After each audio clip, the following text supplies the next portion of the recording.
పడేవాడిని, వాక్యం వినేవాడిని. దృశ్యాలు చూడకూడనివి, వినకూడని వాటికే నేను చెవి ఒగ్గేవాడిని. ఆ యొక్క మార్గంలో స్థిరంగా ఉండిపోవాలని నిశ్చయించుకున్నా. ఎందుకంటే నాకు చెప్పిన స్నేహితులు, నాతో ఉన్న తోబుట్టులు ప్రతి ఒక్కరు ఎలాంటి వారు అంటే పక్కవారు, మాకు కుటుంబం కాదు కానీ వారు దేవుడు ముందుగానే ఎరిగి ఉన్నారు. తల్లిదండ్రులు వారు చెప్పుతూనే ఉన్నారు. ఆయనను దుష్టుడు వేసిన మాట చొప్పున నేనేం చేశానంటే దేవుడికి విరుద్ధంగా ఆయన ఒక మార్గంలో ఉంటూ మళ్ళీ లోక మార్గంలో ఉంటూ, లోక మార్గం అంటే ఏమీ లేదు, దేవుడు చెప్పిన నీతి కలిగిన న్యాయము కలిగిన మార్గము కాకుండా దానికి విరుద్ధము. ఫోన్కి ఎలా అయితే కొన్ని స్తోత్రాలను ఉంచినప్పుడు అది ఎలాగైతే నీట్గా ఉంటుందో, అది కాకుండా విరుద్ధమైనది దానికి పెట్టినప్పుడు పని చేయకుండా పోయినట్లుగా మనకు జీవితంగా మన యొక్క శరీరం పోవడం అది ఎలాంటి విషయాల్లో జరుగుతుందంటే దుష్టుడికి లోబడినప్పుడు. వాడు ఏమీ అండు, ఇదిగో నీది ఒక్కటే జీవితం కదా, నీకు ఇష్టం వచ్చినట్టు బ్రతుకు అంటాడు. అలా నన్ను బ్రతికించాలని చూసి ఫ్రెండ్స్ ద్వారా, లోకపు దుష్టుడి ఆలోచనల ద్వారా, ఫ్రెండ్స్ ద్వారా నన్ను లోబర్చుకుని అనేక ప్రాంతాలు తిప్పింది, అనేక ఏరియాలు తిప్పింది. నా యొక్క శరీరాన్ని పాడు చేసుకున్నట్టుకు, నాకు ఇచ్చిన ఆత్మను ధ్వంసం చేయడానికి, నాకు ఇచ్చిన ఆత్మను పరలోకమునకు కాక దుష్టుడు ఏర్పాటు చేసిన, దుష్టుడి కోసం ఏర్పాటు చేసిన అపవాది సంబంధి అయిన నరకపు లోకానికి తీసుకెళ్లాలని అన్ని క్షణాలు గద్దించు సింహం వలె నా వెంట తిరుగుతూనే ఉంది. ఆ యొక్క క్రమంలో నేను చేయవలసిన పాపములు తెలిసి తెలియక చేయాల్సిన అన్ని పాపములు నేను చేసే ఉన్నాను. ఆ యొక్క సమయంలో 2020 2020 కోవిడ్ సమయం అప్పటికన్నా ముందు నుంచి నాకు తల్లిదండ్రులు దైవవాక్యము దేవుడి వద్ద నుంచి వస్తూ చెప్పుతూనే ఉంది, కానీ నేను లక్ష్య పెట్టలేదు. ఆ యొక్క సమయంలో నేను కోవిడ్ వచ్చి పడకల గదిలో ఉన్నప్పుడు నేను హాస్పిటల్లో వర్క్ చేస్తూ ఉంటానండి, బ్లడ్ టెస్టులు చేస్తూ ఉంటా. ఆ యొక్క క్రమంలో కోవిడ్ వచ్చి ఆ పడక గదిలో ఉన్నప్పుడు మా అమ్మగారు ఫోన్ చేసి, పాస్ట్ గారితో ప్రార్థన చేపిస్తారా, ప్రార్థన చేయించుకోండి. సరే అని ఎప్పుడులాగా అలాగే ప్రార్థన చేయించుకుందాం మామూలుగానే అనుకున్నా. నాకు ఎందుకో తెలియక నా సిచ్యువేషన్ నాకు అర్థమైపోతుంది, ఏదో కోల్పోతున్నట్టు జీవాన్ని. మన లోపల ఉన్న రక్త కణాల్లో ప్లేట్లెట్స్ అనేవి చాలామందికి తెలిసే ఉంటుంది. అవి 2,90,000 నుంచి 70,000, 2,60,000, 2,40,000 అలా దిగిపోతూ 40,000 అలా డౌన్ అయిపోయినాయి. ఆ డౌన్ అయిపోయిన క్రమంలో నాకు లోపల తెలిసిపోతున్నప్పుడు నాకు మరణము దగ్గరకు వచ్చేసింది అనుకుంటూ ఇంకా తల్లిదండ్రులకు కూడా చెప్పలేదు. ఏదో అయిపోతుందని చెప్పి భయపడుతూ ఉన్నప్పుడు మా దైవజనులు సంసోనయ్య గారు వాళ్ళ అబ్బాయి గారు ఆనందరావు గారు మాకు ప్రార్థన చేసి ఉన్నారు, మా స్థానిక సంఘము.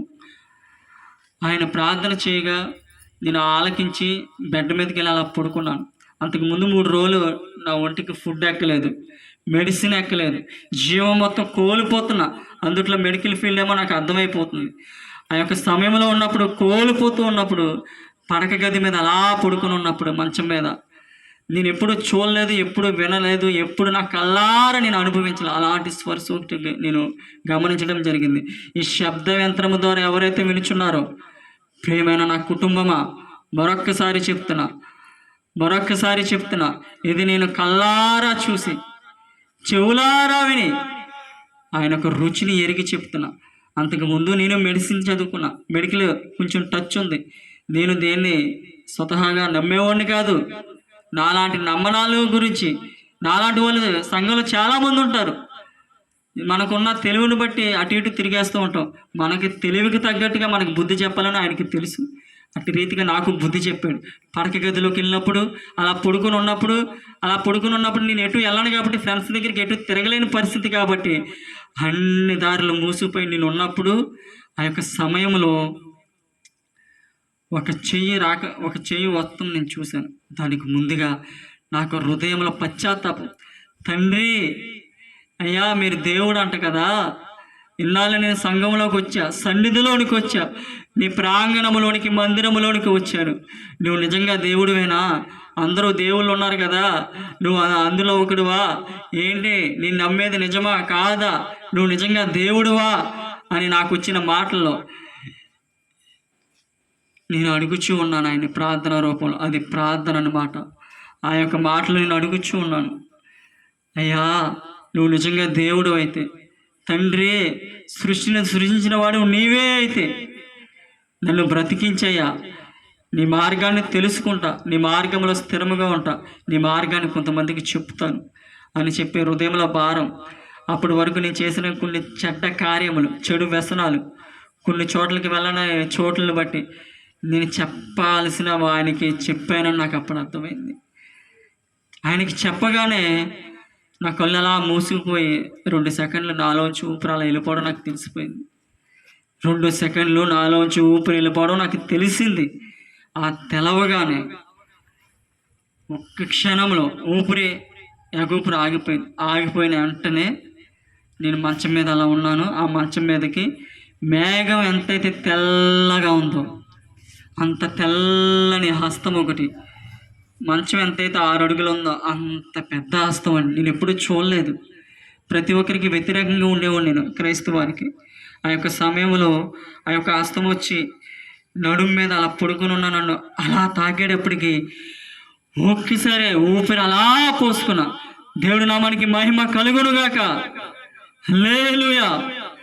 ఆ స్పర్శ తగిలిన కాడ నుంచి నా హృదయంలో ఒకే సంతోషం, నెమ్మది, శాంతి. అప్పుడున్న శాంతి కన్నా, అప్పుడున్న ఆలోచనలు కాదు, మొత్తం తుడిచివేయబడి ఆయన ఒక మాట సెలవిస్తుందిగా, సమస్తము నూతన పరచబడును, పాతవి గతించును అని ఆ యొక్క మాట సెలవిస్తుంది. ఆ మాట నా యొక్క హృదయంలో నెరవేర్చబడింది. ఆ వాక్యము నాలో తెప్పరిల్లి చేసింది.